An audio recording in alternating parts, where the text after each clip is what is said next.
that I have the pleasure of introducing has been with us now for a few months. And Willie Duckworth has gotten the courage to come up and do his icebreaker, so we're looking forward to it. Mr. Duckworth is a retired Air Force officer. No. Officer. Father of 6, grandfather of 10, and now he's doing life insurance. Can you please welcome Mr. Willie Duckworth?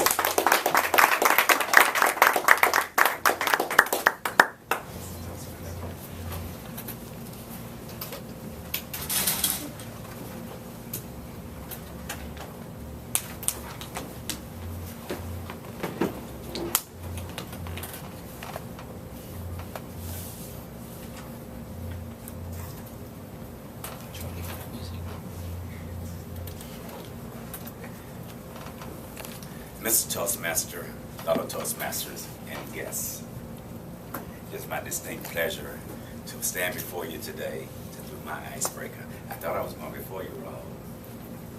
R.B. Meadows Jr., John T. McRae, Dwight D. Eisenhower. Some of you recognize that last name, maybe all of you do. So what do those first two names have in common with the 34th President of the United States of America? Great question, and I believe I got a great answer for you. Like Dwight D. Eisenhower, John T. R.B. Meadows served as mayor of Gulfport, Mississippi. Like Eisenhower, John T. McRae served as the governor of Mississippi on Saturday, April 24th, 1954. You probably figure out what that day means. That was the day that this specimen of a human being made his grand entry onto the world stage. My family moved to Miami in the fall of 1957 in search of a better life from Mississippi.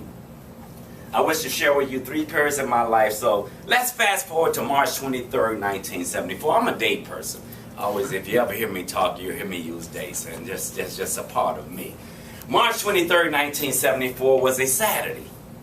I'm married at this point, and my wife is expecting our first child, so we lived in Miami Gardens. I rushed over Jerry over to Mount Sinai Hospital, Miami Beach, and when I got there, they said, you can go home.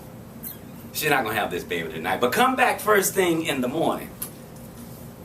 So I left that evening, and the next morning, I got up and I washed my car. Gentlemen, if you haven't had a baby yet, or your wife hasn't had a baby, or if you get to that point, never tell your wife you washed your car before you came back to the house. And I rode over to Miami Beach, and I walked into her hospital room. And her stomach was still kind of big. And I said to her, oh, you haven't had the baby yet? She looked at me. This baby. And when she said I had this baby, I ran to the nursery.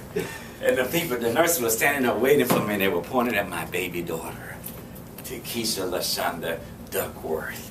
I dashed back into my wife's room, I kissed her, and then I got in my car. I told her, I'll be back, I gotta go to the church. Now this is a Sunday.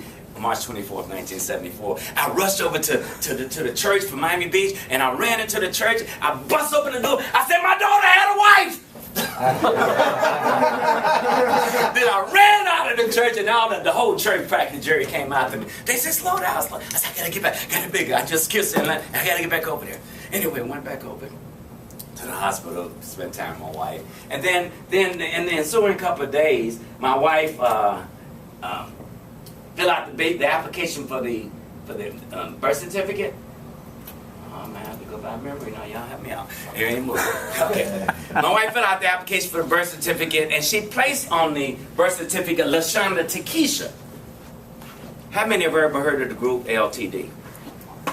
Probably none of you. You probably wasn't in the country back then. I don't know. Anyway, that was a popular singing group in 1974. Thank you, sir. Thank you.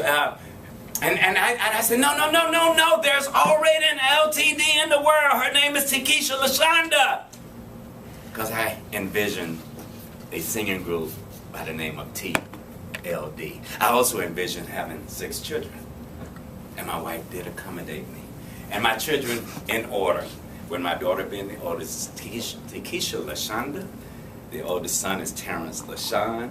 The one next to him is Terrell Levon, and then along came Twain Lunte. But Twain had the audacity to be born over in the island of Guam. I don't know if you all know where that is, but you'll hear a little bit later about that. My goodness, I need okay, I gotta speed it up, And then there's Simone Lennar, and Travis Lunte. They had the privilege of being born at Andrews Air Force Base, Maryland, home of Air Force One, and everybody knows what Air Force One is, right? That's the presidential plane. Anyway, speeding up forward, I joined the Air Force after that, after the birth of my daughter, and while in the Air Force, I just wanted to share a couple of highlights in the Air Force with you. Again, I missed my daughter's birth, as you probably heard. When I was on Guam, we got there in December of 1978, and my son, Twain, the fourth child, third son, was born on April 18, 1979.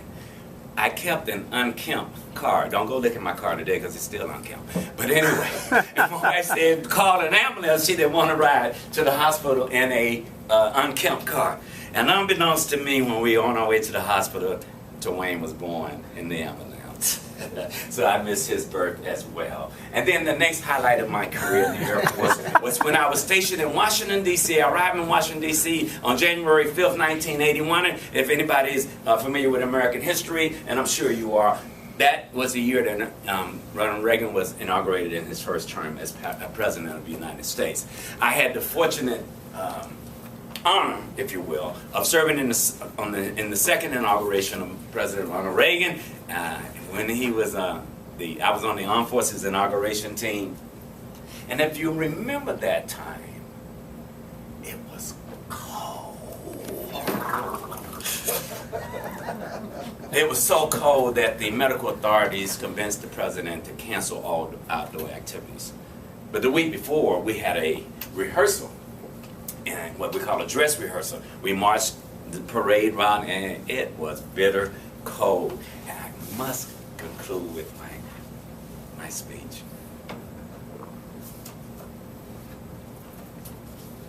Fellow Toastmasters, and guests.